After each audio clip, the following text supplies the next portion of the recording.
This is Will Friedle, the voice of the future Dark Knight, Batman Beyond, and you're listening to the DCAU Review hosted by Cal and Liam, streaming at DCAUreview.com and on your favorite podcast app. And remember a few things. First, Dana deserves better. And second, I am Batman. His name is Zeta. He's kind, gentle, and also a top-secret military weapon. But he's made a decision. I will not destroy anymore. Now, with the whole world chasing him, Please help. he's on the run with his only friend. I'm equipped with a built-in credit card. I can generate as much money as I need. You are so taking me shopping. The Zeta Project. Hey everybody, welcome to another exciting episode of the DCAU Review, episode 192 to be exact. I am one of your hosts, Cal, and with me, my good friend and good brother, the man that runs our Twitter account, and quite frankly, I dare say, the world's largest The Zeta Project fan. It's Liam. Liam, welcome to episode 193 of the DCAU Review. How dare you? If you keep throwing out disparaging remarks against my character like that, there's not going to be an episode 194. I'm just going to... How dare you? But no, yes, we are, as promised, we had to get to it at some point. We are, in fact, wrapping up... well, not really wrapping it up, because we'll have an Elseworlds review next week. We'll get to that a little bit later. But... this is going to be a regular thing now going forward in what used to be our month of Batman Beyond reviews. They will now be sort of split between Batman and Zeta. So here we are with the first ever episode of the Zeta Project, spinning right out of the Batman Beyond episode aptly titled Zeta, that being this one being called The Accomplice. And if you haven't already turned off the episode or skipped it because you have no emotional attachment to this show, even less so perhaps than Static Shock or some of the later DCAU projects that maybe you didn't watch, if you're a Batman the Animated Series first and foremost lover, then we appreciate you sticking around for these. They are technically a part of the DCAU, thus the DCAU review going forward with our reviews of them. I don't know, we talked about Liam a little bit off air. I don't know that these episodes are going to be hour-long programs. It might be a struggle to elongate some of these, but hey, I will say you and I have not seen most of, if not all of these, so maybe we'll get surprised when we can have a really engaging episode. But it's not looking good. But before we get into our breakdown and grading for this week's plot, visual and animation, music, and voice acting, let's jump into our yet to be sponsored IMDb synopsis segment here, Liam, for the episode The Accomplice, which originally debuted. Get this, we always don't.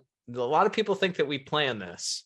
It would be nice if we did plan things like this, but full disclosure here, we did not plan this. Get this, the original air date for this episode, January 27th, 2001. That's right, we're coming up here in just a few days from the original airing of this episode on the 21-year anniversary of the Zeta Project's initial episode. That's right, and this synopsis is for The Accomplice, which was written by Robert Goodman, directed by Kurt Gaeta, music by Lolita Ritmanis, and animation by Coco. And that synopsis reads as such. Zeta, an infiltration unit, no longer wants to harm anyone, but the government won't let him go that easily. They want him back on his mission. Zeta encounters Ro, who tries to help him on his quest. Oh. Now, that is very generic and a bit run-on sentence-y, but it is about the long and short of the episode. So, I don't know. C+ on that one, maybe? Yeah, it's fine. It is, yeah, I feel like you could have just used the last portion there where it talks about meeting Ro, and that would have been the full thing, or just the description of the Zeta character itself, but I get it. It's fine. You had to do this. But I think with that, we can just give our scores for plot at this point. Just kidding. Just kidding. Yes, Liam, we kick things off, and we actually are reintroduced to Zeta, who, as we'll talk about in visual and animation, looks a little bit different than we last remember him looking. He now lost the True Religion logo for his head that he had before, and now has a sort of like Osmosis Jones pill box head or something like that instead, that he's sporting. But he is in desperately trying to get in contact with another familiar face, as he is sort of meandering around what we learn is a bus depot. Bennett. You've been looking for me. I want to talk. Who is this? How did you get on this line? You think I want to hurt people. I need you to believe me. I don't. Zeta, where are you? I know you're tracing the call. I'll tell you where I am. You scan. I'll call into ops. Scout 4, routine check, Wood Valley, Maryland, bus depot.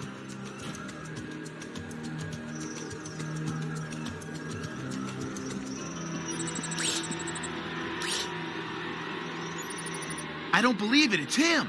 I'll contact you later. Zeta, wait! Freeze, Zeta! West! Holster that weapon! West! Target spotted. Notify Bennett. We are in pursuit. Yeah, so that kind of gets into, I guess, what series showrunner Bob Goodman, along with Alan Burnett and Gene McCurdy, some of the other people. There are a lot of names, as you just heard when I listed off the credits for this week's episode, that worked on other DCAU shows. So it's not as if this doesn't have any DCAU DNA to the project.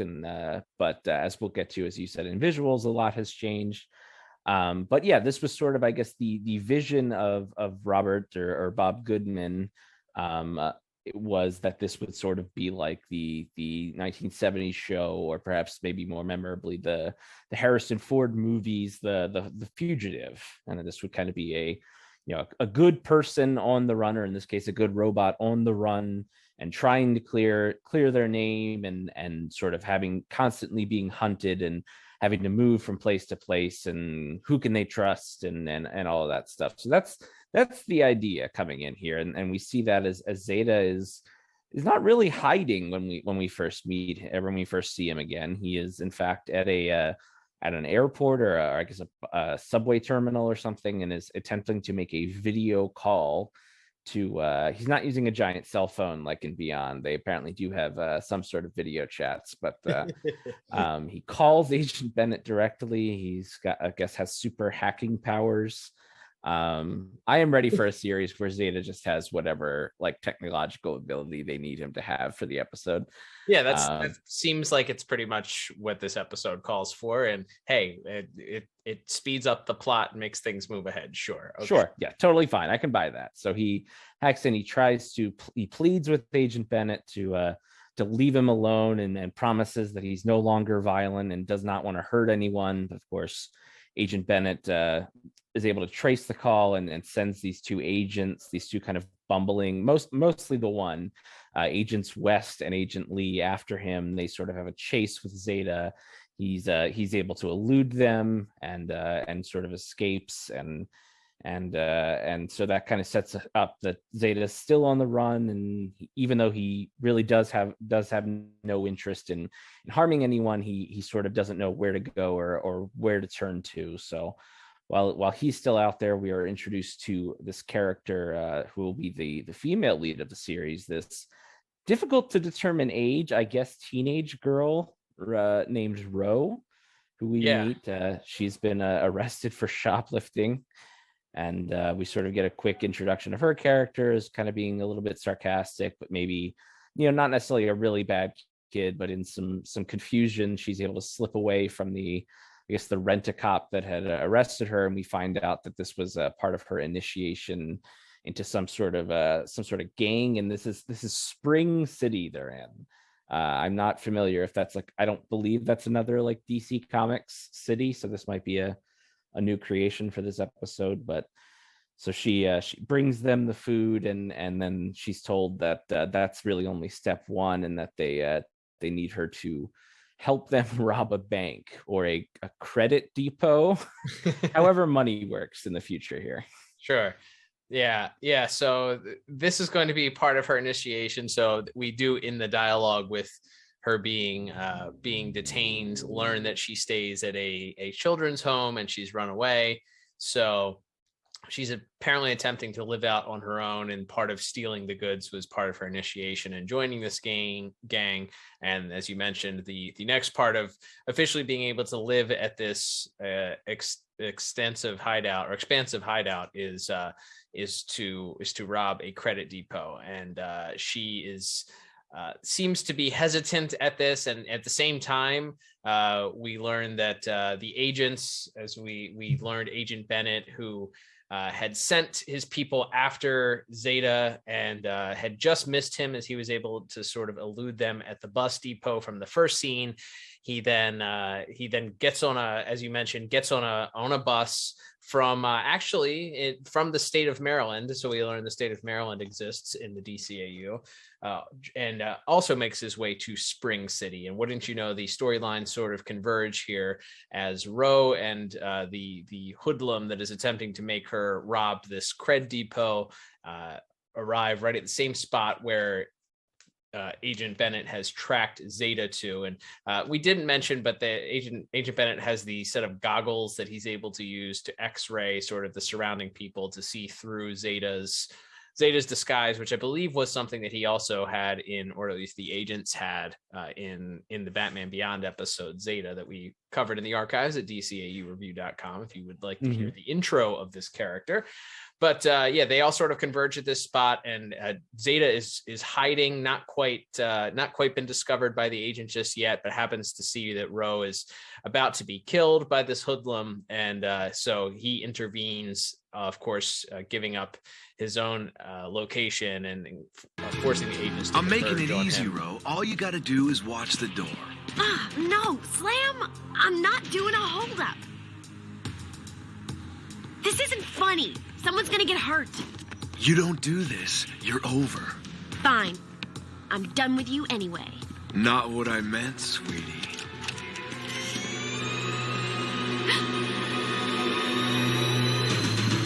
Hey! It's him.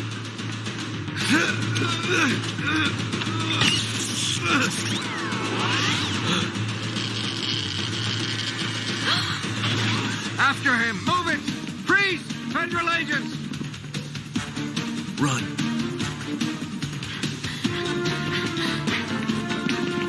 Fire!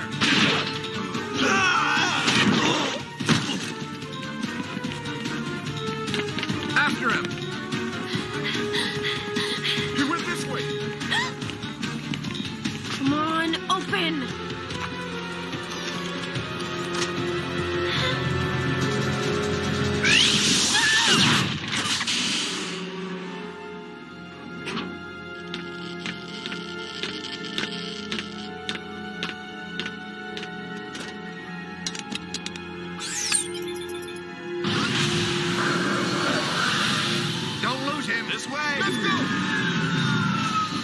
Please help. They will reprogram me. I don't believe I'm doing this. In the process of saving Ro, he's actually injured. He's hit by one of the blasts from one of the agents. Agent West, I believe, is the agent that hits him with his weapon. And through a scuffle and a brief pursuit, he is able to escape in a car with Ro. She's actually sort of hesitant initially. He asks for her help to help him escape, but she sort of throws it to caution to the wind and says, what the heck. She seems to be a bit of an adrenaline junkie, and this leads to several different plot points later on in the episode. But they make their way and somehow elude the watchful eye of the agents as they sort of escape through some alleys. And there's a brief chase, but they manage to make their escape.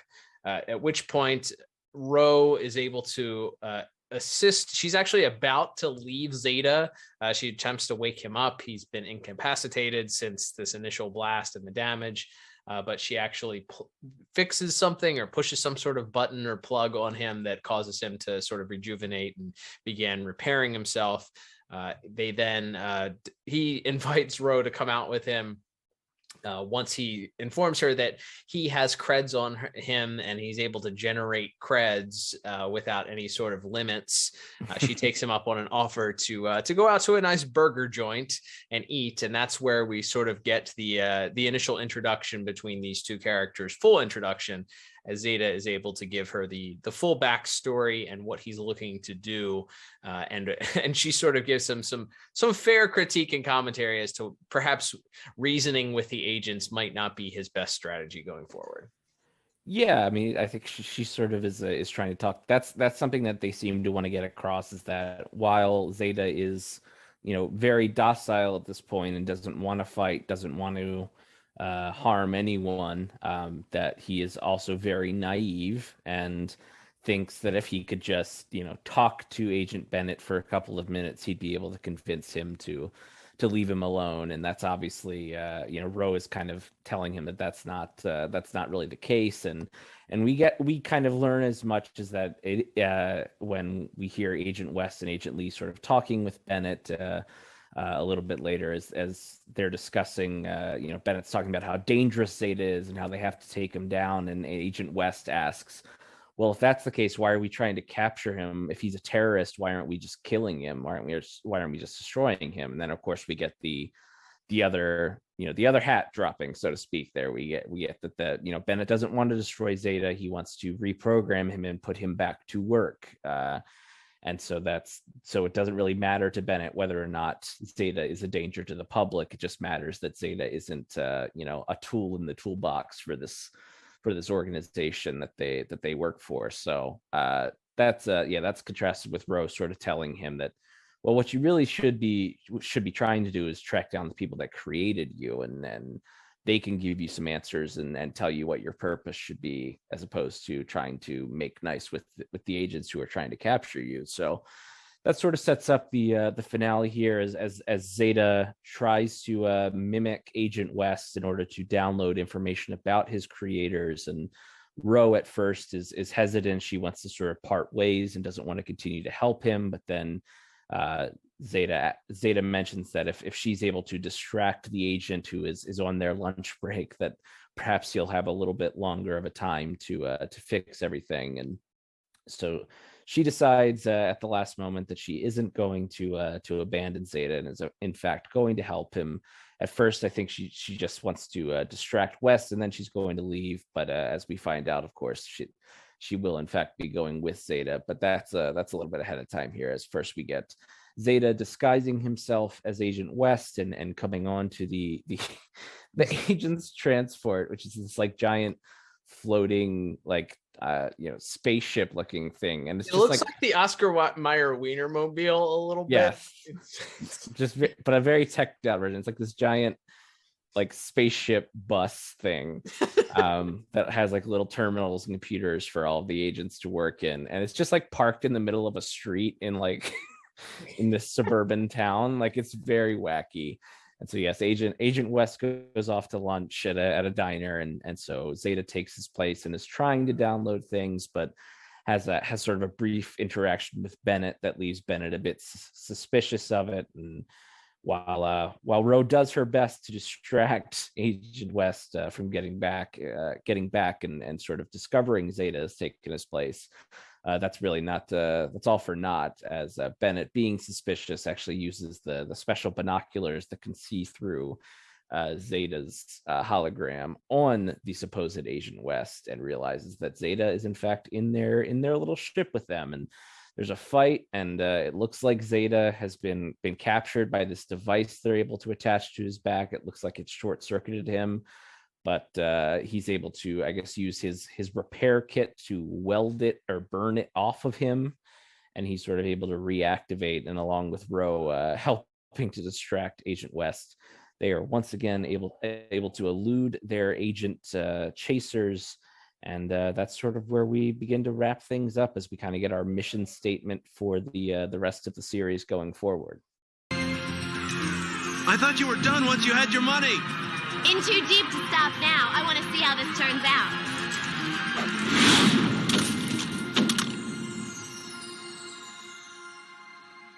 I only had time to download a partial file and this image. Both were damaged in the electric surge. It'll take a while to reconstruct the data. But look at that picture, Z. One of those guys is gonna get you your freedom. I know it. I still don't think you should come with me.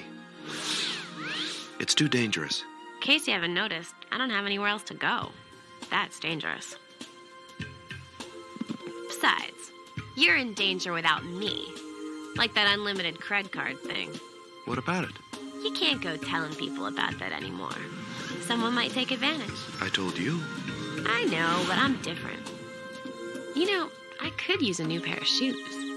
Yep, we get Zeta and Ro together, sort of discussing that. Hey, he was only able to download a fraction of the information. He sort of has a incomplete puzzle, if you will, and is going to be spending a lot of time apparently trying to sift through and reformat the information. That way he's able to get a full picture. It's literally a picture of the scientists that have that worked on the project with him. So that's where we go, and it appears that Ro is willing to join him based on the fact that she likes adventure. She admits shortly before this that she's a little bit crazy, and she enjoys sort of the adrenaline that brings, or that comes with the actual chase, of course. So that she's gonna team with Z, as she now calls him, and they're going to do their best to avoid the watchful eye of these NSA agents. So they're on a mission to get Zeta his freedom, and this is how they believe they're going to achieve it. So yeah, that will bring us, I think, to our plot scores, Liam. I will say, as a cartoon, this is perfectly fine. Like, I got done watching it and I was like, hey, that was a fine cartoon. It's a fine cartoon. If you put that on and I was 8 years old, I think you could say I'd probably be entertained by it for the most part. However, when we're looking at this as a part of the DCAU, which again, part of the reason why we waited so long to do this is because it feels so distant and disjointed and really not associated with the DCAU. And it's hard because, obviously Mr. Goodman was sort of boxed in having this as his spinoff show for a character that he created, and obviously had a different vision for ultimately what was made with the program. As you mentioned, I think earlier on, he had a bit of a darker vision for this, and things were, when you watch The Fugitive, you don't get the light and fluffy feels, whether you've watched the movie or seen the series. It's a very serious, dark, heavy at times story. Or even if you want to take it in a different direction and apply it to a superhero show with a similar beat, the Incredible Hulk television series from the 70s with Bill Bixby and Lou Ferrigno in it, where it was also a very similar idea of a constant man on a run, trying to prove his innocence and constantly having to evade authorities. That was a very dark show at times. So I think when you're looking at something as serious as this sort of subject matter of, being wrongly accused or, trying to defend oneself's innocence against authority figures, a light and happy, bubbly, funny, quippy approach sometimes maybe doesn't stick very well and feels a little bit alien. Not to mention, as I was sort of already alluding to, that it doesn't really feel like it's very much a part of a DCAU show. Nothing about this in the DNA of this, at least for this first episode, felt like it was connected in any way to the DCAU.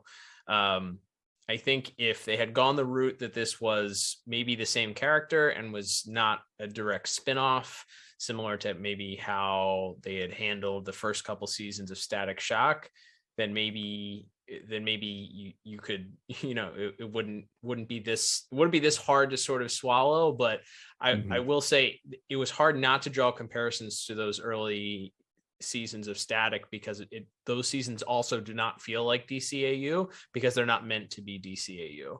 And I just don't feel that the story itself the robot on the run from the government teaming up with a 15-year-old girl or a 14-year-old girl or however old she's supposed to be doesn't feel like the same type of theme as those Batman the Animated Series episodes that were started, 11 years or 10 years before this.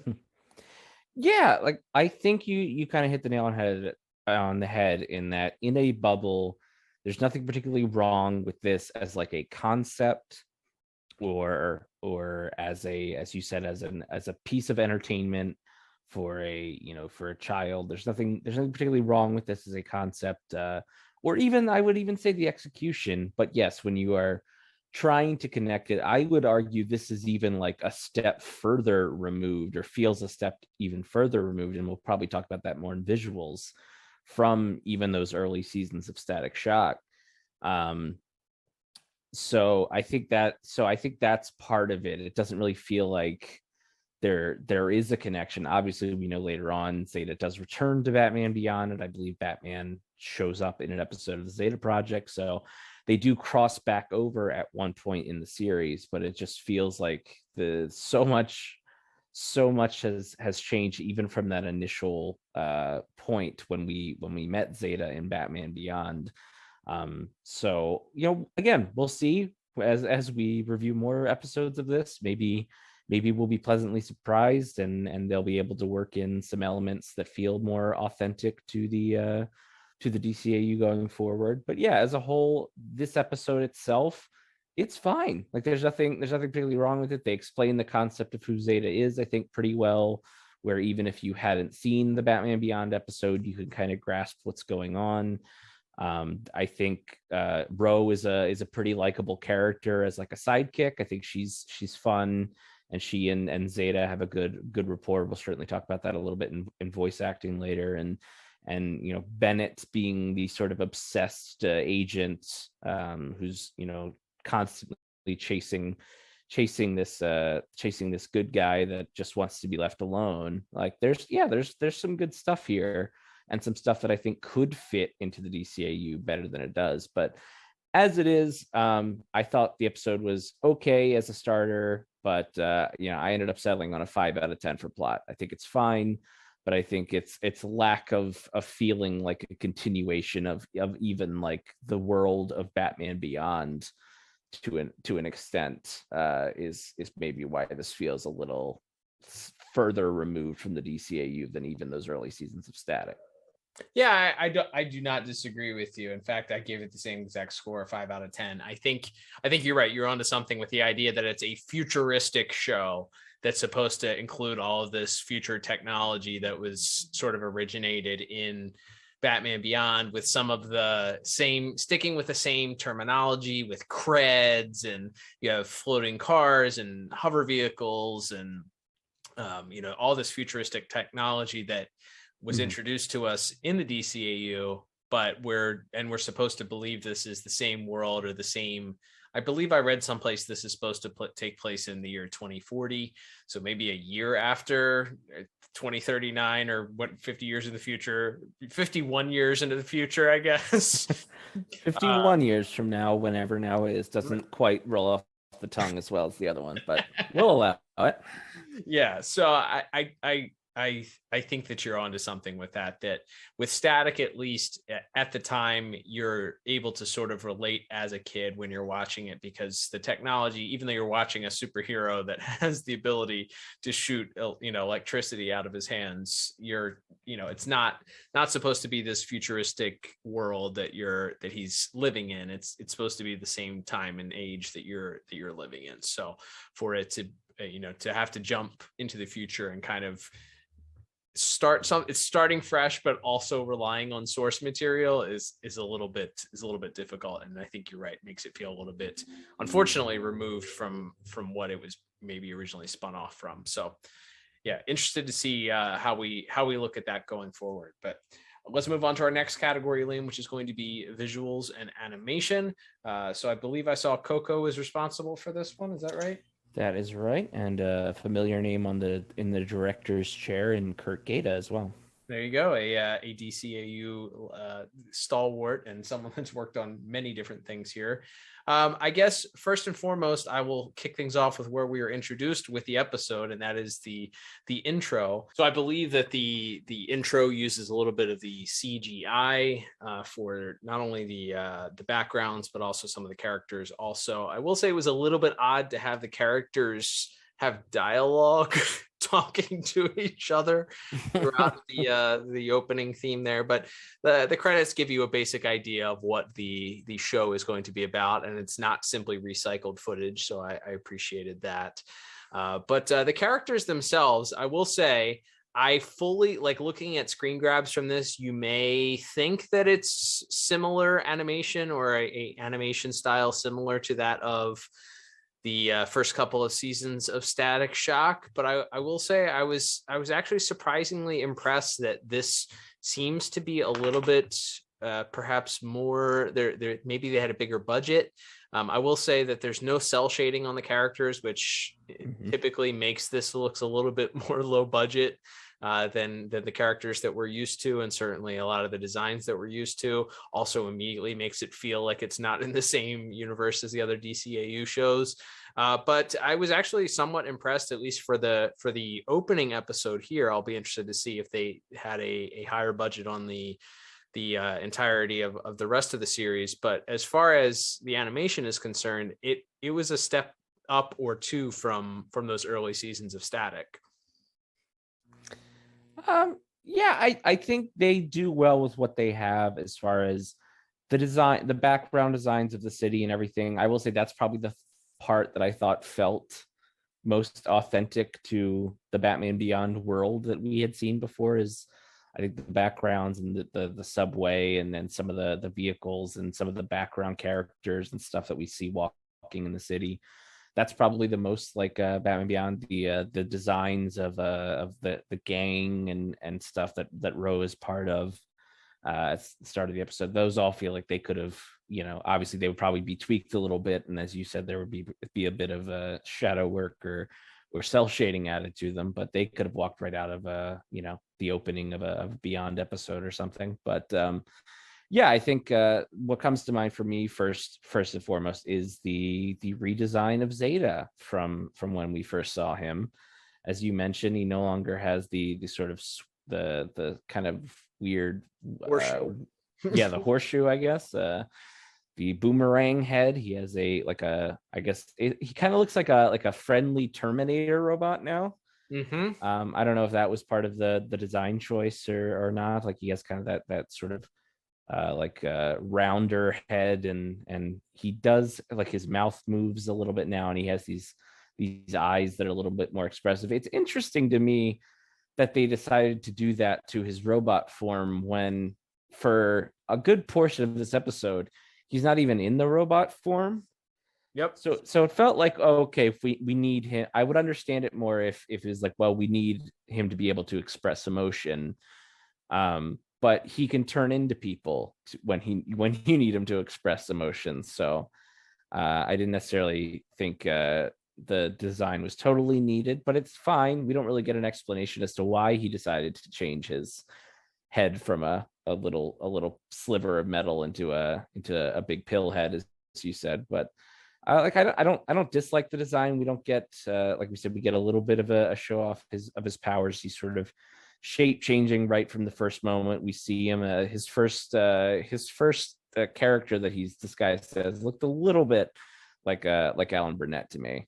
Just a little here, but yeah, we get to see a lot of the shape changing, a little bit of he seems to have like he can stretch and he can and obviously he gets into sort of more physical altercations with the agents and with the leader of the gang briefly there. And I also really dug the self-repairing that he does. I don't know why, but when he starts to, when there's kind of the hole in his chest and you see it sort of start to close up, and then like this little 3D printed thing shoots out like new metal to cover up the bullet holes in his, or the laser blasts, I guess, in his chest. I thought that was cool. So I thought some of the like the inner workings that we see of Zeta in this episode are cool. Yeah, he has like a built-in 3D printer that just prints himself a new cover for that hole. So, I like that too. I will say, I think the only thing that works against them with redesigning the head, and I understand, especially if the directive from Warner Brothers and Kids WB was, nope, this has to be a kids show.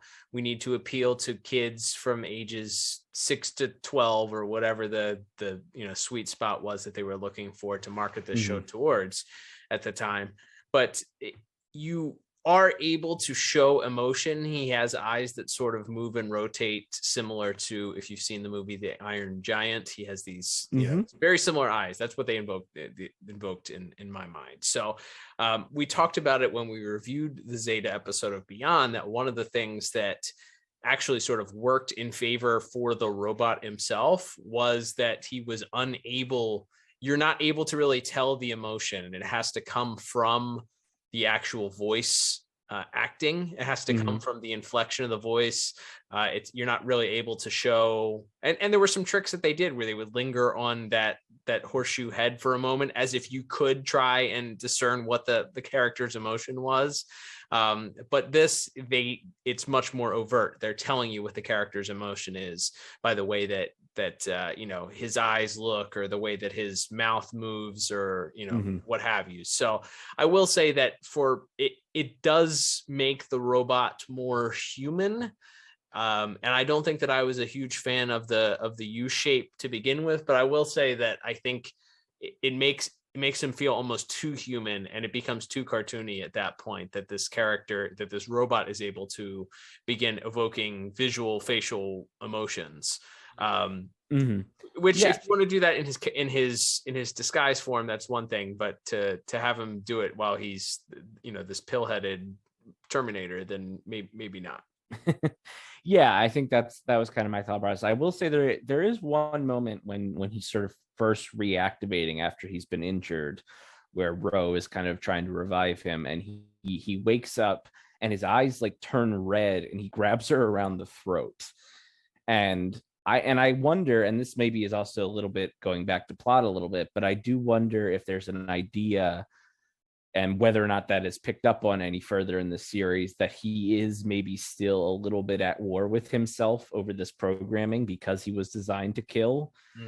And because it seemed like he was really ready, like if he hadn't really sort of gained control again, just that very quick thing where he wakes up, the eyes kind of spin around and turn to angry, and then they turn red, and he sort of lunges at her and grabs her around the throat, which that's kind of, I'm surprised. Like strangulation, I know that was a big no-no on the Fox Kids days. I guess Kids WB was a little looser with that stuff by this point in the production of these shows. But yeah, I think that could have been something I think interesting to play off of, both narratively and physically, to see him physically sort of fight off this programming, not unlike, as you mentioned, the Iron Giant in the climax of that movie. So I will be interested to see if any of those elements, visual or story wise, come back. But yeah, the rest of the episode, I think there's kind of some fun, like Agent West, who we have to mention. This is sort of a headcanon thing.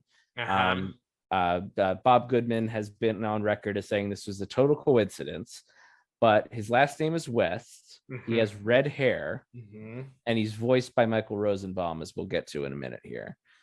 So there are people who consider him to be some sort of descendant of the Flash, of Wally West. Now, as I said, Bob Goodman on Twitter said that this was a complete coincidence, although he did add that he was fine if people wanted to look at it that way, because that's just kind of how fandom works. And so I do have to ask, what's your feeling on that? Is that all coincidence, or should we say that this is Wally's grand nephew or something? I think you could say that he's related to him. I think the fact that Michael Rosenbaum, if it was just red hair and his name was West, I'd say you'd have enough people that are like, oh, this is definitely somebody that's related. But the fact that you also have Michael Rosenbaum voicing the character, yeah, absolutely. He's somewhat related to Wally here or there, whether or not he's directly related to him by blood, direct lineage of grandson or what have you, or just a distant relative. I think that's fine. I know our friends at Watchtower Database, I believe, did an entire video out of that. So free plug for them if you want to check out their YouTube. They have a video on that very subject. So yeah, that's I go with it. That's fine. You can say that he's related. What about you? Yeah, no, I think I've come around to that. Like because I think when I first maybe saw that video from Watchtower, I just read about this theory. I kind of shrugged it off because it was something from the Zeta Project, and I don't need to pay attention to that. But now that we're reviewing it, and I heard him, and it obviously, like we said, the voice actor is a big component of this as well. But yeah, I think that's a fun little extra connection. And as we mentioned, when we're kind of grasping at straws for ways to connect this to the other DCAU series, hey, that's one we can hang our hats on a little bit there. And yeah, so I as far as the other visual notes, yeah, I think the action beats are fun, and I think especially that opening one where Zeta's running away in the subway terminal, and then later when he's sort of injured and Ro has to get away with him, and then that sort of final brief altercation. I think all the action beats work decently well as far as sort of setting up this frantic pace, and that Zeta isn't really trying to hurt even these agents that are chasing him. He's still not really trying to hurt them, and he's really just trying to get away, and kind of, I think that sequence where he's trying to stay connected to the data port to download the information while also trying to fight off all the agents, I think that's kind of fun and tense. Yeah, I think the things that they show him do also, as we mentioned, it's sort of this seems to be whatever the situation calls for, Zeta is going to be able to do whatever it calls for, including connecting randomly with aux cords to these video phones, or he has this extender arm that he has like a go-go gadget extender arm that pops out of his wrist, and he uses that a couple different times. That's fine. Like, sure, give him all of the things that he can do. Self-repairing, sure, great, do that too. 3D printer, yeah, do that. But yeah, I think, and I will say Agent Bennett does retain his green goggles from Batman Beyond, so we do keep that character model mostly the same from what we saw from his appearance in Batman Beyond. But visually, it's certainly its own thing. I will say that the animation seemed to be pretty smooth.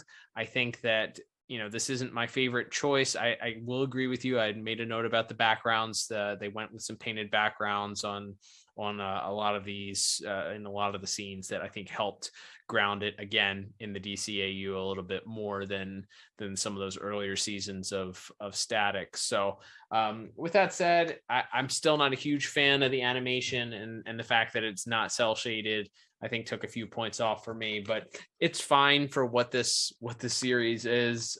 This episode specifically, I went with a 5 out of 10. Yeah, I actually ended up with the exact same score, a 5 out of 10. I think everything, like I said, there's nothing bad about it other than if you count, like we said, sort of just your brain trying to connect it to an art style that is familiar, that we just don't have in this series. And like you said, you can draw some parallels to the Static series, but I would just say even when Batman and Robin and the Joker show up in the second season of Static, when they're still kind of using that old art style, they still fit well enough in that world, into the Static art style. Whereas I don't know if you drop some of those other DCAU characters. I guess we'll find out one day when we cover the episode that Batman Beyond is in. But as it stands, I don't know if those character models fit as well in the Zeta Project as even they did in the Static series. So that's something I'll definitely look forward to. There we go. Moving on to our next category, Liam, we have our music for this episode, which I believe you said was composed by the great Lolita Ritmanis. So we have, of course, better known as 1/3 of the Dynamic Music Partners, and certainly a DCAU legend. Again, sort of further feeding into the DCAU DNA that does make up a lot of this show. I will say, not a lot to write home about. I felt like initially, I will say that the theme song, the Zeta theme, does appear multiple times in the episode, so I appreciate that. You're referring back to the original Zeta theme, specifically I think when that chase scene kicks off, and then again sort of in that the end of the episode, the culmination inside the inside the hovercraft, the NSA hovercraft. I thought that referring back to the character theme is always going to be an important part of the show, especially if you're going to establish, hey, this is the theme song for this character. So I did appreciate that. I will say that I think in the first couple of scenes, the music was reminiscent of a Batman Beyond soundtrack. There were some heavier drums and some synthesizers. I felt that made it feel adjacent to maybe Batman Beyond, but overall, I didn't have a whole lot of notes other than maybe the theme song, which we can talk about if you had any notes. But my score for music ended up being another middle of the road 5 out of 10. Yeah, I went a little bit stronger. I went 6 out of 10. I do like the theme song. There's a little bit of like nightly news to it.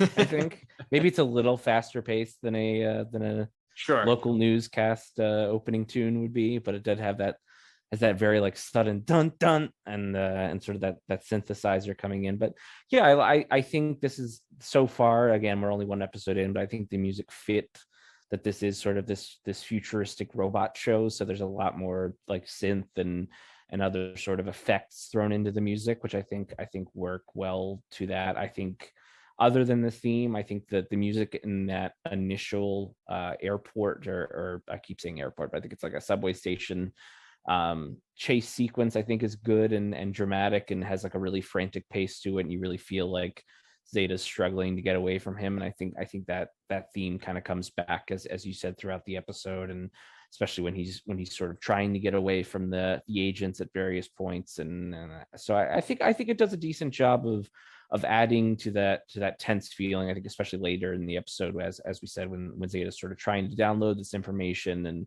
kind of knows he's about to be found out, and then he is found out, and he's trying to stay connected to the port while still fighting off these agents. I think the music does a good job of kind of adding to that emotion. So yeah, nothing super fantastic, but a good job, I thought, by the great Lolita Ritmanis, and so that's why I settled on my 6 out of 10. Very good. All right, Liam, will take us to our final category of the day, which is going to be our voice acting. As we mentioned at the top of the show and throughout here, we have some familiar voices that make up the majority of our cast here, including a couple of DCAU veterans, as well as a couple of actors that have been the star or have taken place in other DC cartoons and maybe a sitcom or two. So let's talk about this week's voice actors. Absolutely. So kicking it off with those familiar names, we have Lauren Tom as Agent Lee. She doesn't get as much to do as the already talked about Michael Rosenbaum as Agent West. They're kind of this duo. They seem to be kind of young, and maybe they're a little bit more. They're not quite as on board with the mission as Bennett seems to be. We talked about that. Agent West has a moment where he kind of questions why Bennett is so intent on capturing this dangerous fugitive. If he's such a danger to everyone around him, why don't we just try to destroy him? And we get the menacing monologues of one Kurtwood Smith, who I think we've talked about once or twice on this show as done sort of minor roles in other episodes that we've covered, but here as the ongoing voice of Agent Bennett here. Of course, folks would know him as the dad on that 70s show, maybe most famously, or I believe he was the villain in RoboCop and in one of the Star Trek movies as well. So a good deal of time is spent with him sort of monologuing and really getting across. He has a good menace to his voice. He's got that edge to kind of everything he says. Yeah, it's great. It's hard not to hear Red Foreman from that 70s show, though. When you're waiting to hear him call Agent West a dumbass at some point. Exactly. Yes, exactly, precisely. So it's hard when you have such a recognizable voice. We talked about him before. I believe he's in the Justice League episode in Blackest Night. He plays a character on that episode as well. So he has a great voice and it's iconic. But because of that role and because of how memorable that role in that 70s show is, if you've seen that show, it's hard not to hear that and associate it with that character and everything that character was. So he does a little bit to soften it. I think Red Foreman had a harder edge with every delivery he has. So he does have a little bit of the menacing bite to it, as you said, but it's a little bit less over the top than the Red Foreman delivery. So he does change it up a little bit, but it's hard not to hear that once you've heard it. With that said, though, I think he did a great performance and perfectly adequate for what was called for the Agent Bennett. Absolutely. And then elsewhere in our cast, we have Julie Nathanson as Ro. We actually just talked about her not too long ago in the Long Halloween movies. Has also done a ton of other voice acting in both in animation and video games. I really like her, and we'll talk about obviously the main star in a moment here. But I think she has a good I think she's a good contrast to Zeta. Of course, the great Diedrich Bader, who we've talked about quite a few times on this show as Zeta. I think Julie Nathanson and Diedrich Bader really kind of make this show, like, the most enjoyable part of the show for me was almost certainly when they're kind of exchanging dialogue. Yeah, their chemistry is palpable, I will say. They do have a little bit of back and forth. Her being this character that's supposed to be this sort of spunky, feisty teenager, also, I think she does bring a lot to the character, and it doesn't feel wooden. It doesn't feel it feels like it, Andrea Romano, who is responsible, I believe, for the voice casting for this episode and the whole series as well, another DCAU legend, making sure that if somebody was going to be the main focus or the certainly the main supporting character to the Zeta Project, that it was somebody that was able to evoke some emotion and deliver lines in a way that was effective, a voice acting veteran. So her work, as you mentioned, in Batman the Long Halloween, amongst so many other projects, allowed for her for you to see just the different variations, and certainly the catalog of things that she's been able to accomplish as a voice actor proves that she's clearly cut out to lead and has the ability to lead a series like this. So I think that their chemistry between the two of them, as we've mentioned, we're probably most familiar with Mr. Bader's performance in Batman the Brave and the Bold. We've covered a bunch of those episodes so far. You can check out them in the archives at DCAUreview.com. But this, I would say, his performance is certainly one. He obviously is playing a robot, so he has to be a little bit robotic in the way that he delivers it. But I feel like he delivers it in a way where it doesn't, I don't want to say it doesn't come off robotic, because it is, I just said it is robotic. Like there is a void of emotion in some form or fashion, but it's almost like an innocence to the way that he gives off the dialogue. There's an undercurrent of a naivete, if you will, of the character. And as you mentioned earlier on, that's important to this. The storyline for this character is he doesn't quite understand all the nuances of being a human being. And then you have this girl that is sort of playing opposite of him, that has to be the spunky, over the top, wild girl that is going to teach him the ways of being a human. So I think both of their performances separately, maybe you would look at them in a vacuum and maybe you wouldn't necessarily appreciate them. But I think looking at them together, I think then I think you can kind of see why they were cast the way that in those roles, and why those performances in the way that they chose to do them play off each other well and are important to the character development. Yeah, absolutely. I think Diedrich Bader really brings a sort of naive but kind quality to his voice, very different from his.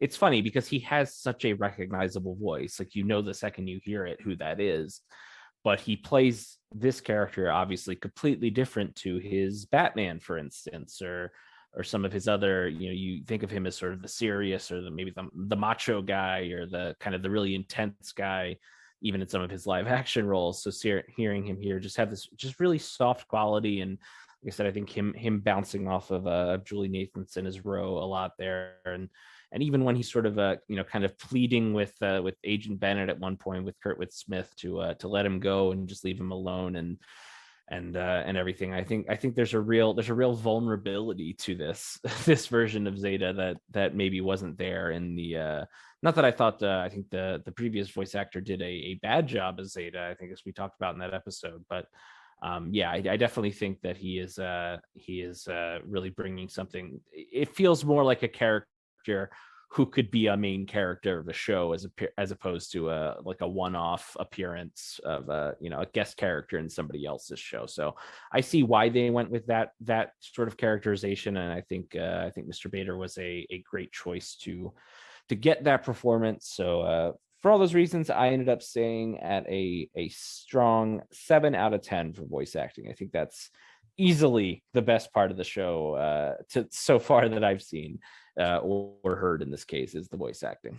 Yeah, I went with the same exact score, 7 out of 10, and I think it does rest on the laurels of the two leads, just because of the idiosyncrasies that are required for those different performances and the way that they play off of each other and everything we just mentioned. I think they're really strong, and I'm interested to see going forward how the chemistry develops between the two characters, and then going forward what the additional voice cast, additional guest stars or people that we recognize perhaps from other DCAU roles, as we know, again, as you mentioned, Michael Rosenbaum, of course, being a part of this as well. And then, who else would Andrea Romano bring in to potentially be a part of this cast that we might recognize from either roles that happen in the future on Justice League Unlimited or Justice League, or things that we've heard in the past. So very interested to see where that goes going forward. But definitely, I think the strongest it was the strongest score from both of us for the entire episode, and I think was the standout. Absolutely. Mm-hmm. All right, Liam. Well, that will bring us to our totals for today. Totaling everything up, I end up with a 22 out of 40 for this week. What about you?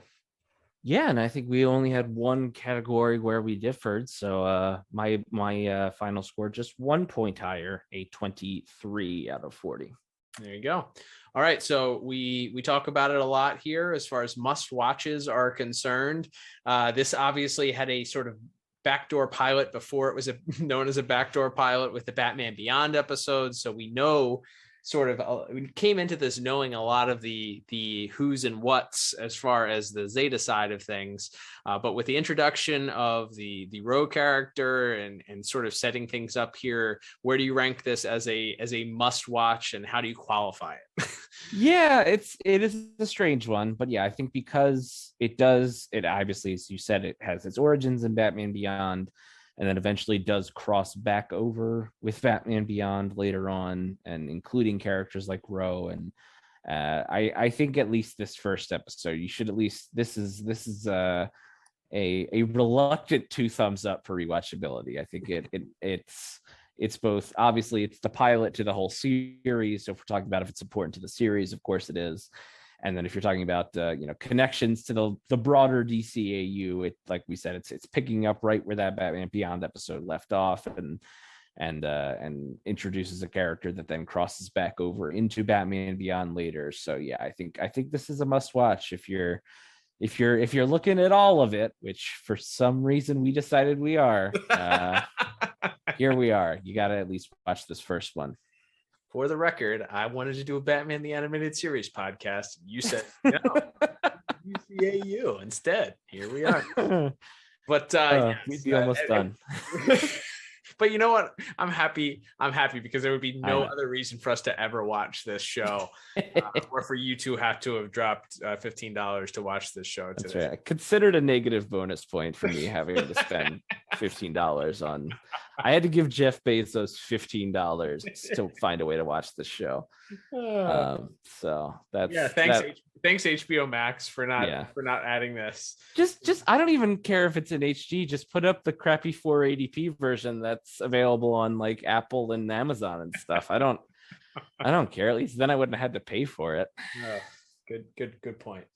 I'll just say, you have to watch it if you're watching all of the DCAU. So yep, it's a must watch. So moving on, Liam, let's wrap up this episode. Thank you everybody for tuning into this week's episode. Don't forget to subscribe to us on your favorite podcast app.